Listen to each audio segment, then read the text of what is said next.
Welcome to Ninerology. I'm your host, Alan, and we're here to talk about Brandon Aiyuk or Deebo Samuel. Who are the 49ers going to choose long term?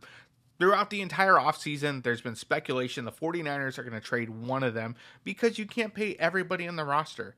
The 49ers have several players, and it's just a stacked roster. They have several players on this stacked roster that are one of the top paid players at their position. And we know that they're going to have to pay Brock Purdy next year. So that's why they're carrying a lot of this salary that they have, that $32 million in surplus, to next year's cap. And they're going to roll that over because they need every bit of it to lock up Brock Purdy. But the question isn't about Brock Purdy, is who are the 49ers going to choose? They can't pay everybody. And most of the offseason, everybody thought Deebo Samuel would be the odd man out. Why is that? Because of Deebo's style of play.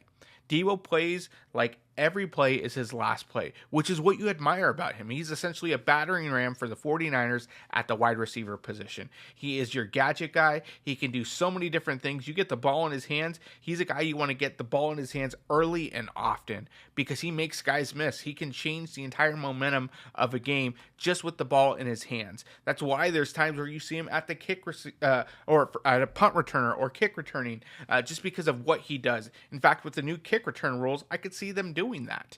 But if you look back at February, let's take a few steps back. Matt Barrows had this to say when everybody was thinking Deebo would be the odd man out. Here was a quote right after the Super Bowl. It said, "If it came down to Deebo Samuel or Brandon Aiyuk, I think they go with Brandon Aiyuk because he's on the same page as Brock Purdy. We saw the chemistry all year long. They seemed perfect for each other. They seem made for each other, whereas Deebo Samuel had some absolutely terrific games this season, but didn't seem to have the same passing chemistry. A lot of his yards were short passes that he creates yards after the catch." Now, that quote was from Matt Barrows right before the draft, before the 49ers ended up drafting Ricky Pearsall out of Arizona State, who ended up playing with Brandon Aiyuk. And I think if you look at the type of wide receiver Ricky Pearsall is, it actually leads to speculation that Aiyuk might be the odd man out. You look at the offseason drama, it's seriously like a sitcom is really what it is. I feel like it is a drama, a sitcom, you name it, because it's something different every day. Now, you had that with Deebo. There were definitely social media things, but it seemed more business oriented, where Brandon Aiyuk seemed more personal and pointed. And something about money, it brings out the character in a person. And based on what's happening, I don't know if a lot of this can be repaired. Even with Kyle stepping on in, we know that Brandon Aiyuk was in the doghouse when he first started, and then he slowly began to develop into the wide receiver that he is. A great wide receiver who definitely deserves to get paid.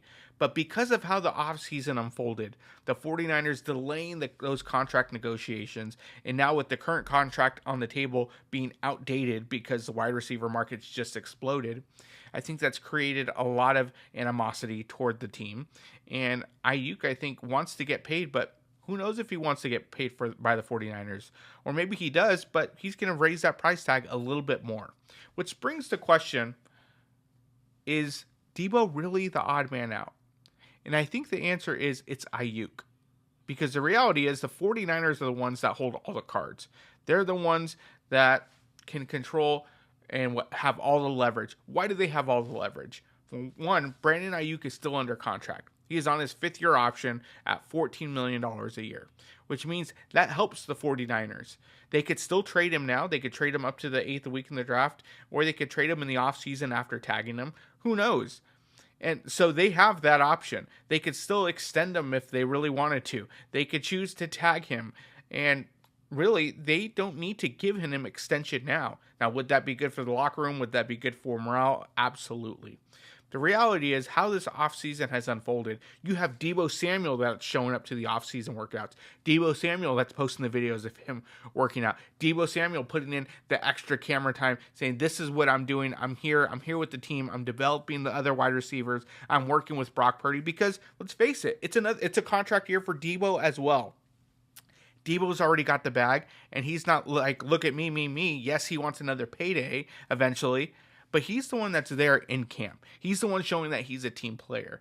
Now, when you look at the draft and the 49ers and who they drafted, Ricky Pearsall is more shaped and molded in the former wide receiver that Aiyuk is, and not Deebo Samuel.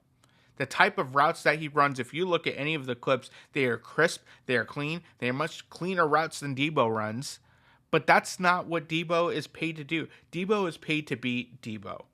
But you also need a Brandon Aiyuk style type of wide receiver, and that seems to be what Ricky Pearsall is at, let's face it, $12 million less this year. And if Aiyuk got what he wanted at $28 million, $30 million, it would be $28 million, $26, $28 million less than what Brandon Aiyuk is getting. And Ricky Pearsall seems to run just as crisp routes. Now we know that Ricky Pearsall will need some developing because we don't know how his down the field blocking is. And there's a lot of speculation that he can't beat that press man-to-man coverage, which is going to be big because as soon as opposing teams figure that out, that's all he's going to see. So he's going to need some time to develop, to work on his strength so he can use his athletic ability once he gets past that jam. But I think that's really who is at stake here is Brandon Aiyuk. If they can't figure this thing out and it continues to drag on, there's more offseason drama, look for Brandon Aiyuk to be traded. And it's going to be for at least a first-round pick.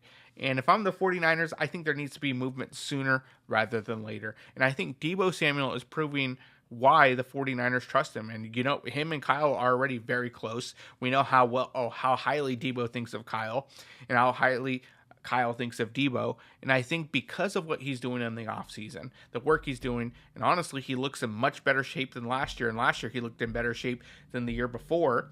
He's a couple of years removed from that amazing 2021 season, and I think because it's a contract year essentially for Deebo Samuel, that we're going to see a different Deebo this year, and the 49ers are going to have no choice but to keep him because of what he means to this team. He is essentially Christian McCaffrey on steroids at the wide receiver position, and you can't have too many of those guys. And the fact that Ricky Pearsall is looking so good in the offseason, look for Aiyuk to be the odd man out if he's not willing to cave on his asking price.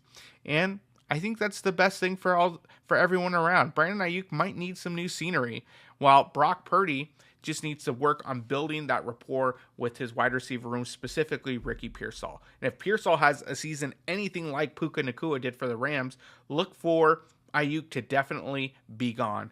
Because if they get that connection there, then you don't have to worry about Purdy because now he has Jawan Jennings still, has Deebo for the short routes, has Kittle for the emergency blanket, but then you have Pearsall who you can go ahead and run the same type of routes that Aiyuk can. And so that's what I look forward to seeing is how is this going to unfold? Hopefully the 49ers can keep them all, but I don't see Aiyuk changing his demands, nor should he. Again, he wants to get everything that he's worth, and with the market being what it is, he wants to get paid market money. And the 49ers can't pay everybody, and because of that, if they have to choose, I am choosing Deebo Samuel all the way and getting what you can for Brandon Aiyuk and using that pick not to draft a replacement because you have Pearsall, using that pick to beef up the offensive line. Beef up that offensive line or trade Aiyuk for a starting offensive tackle. You need something opposite of Trent Williams or eventually a replacement for Trent Williams. So that's all we got today for Ninerology. Don't forget to like and subscribe, and we'll catch you next time.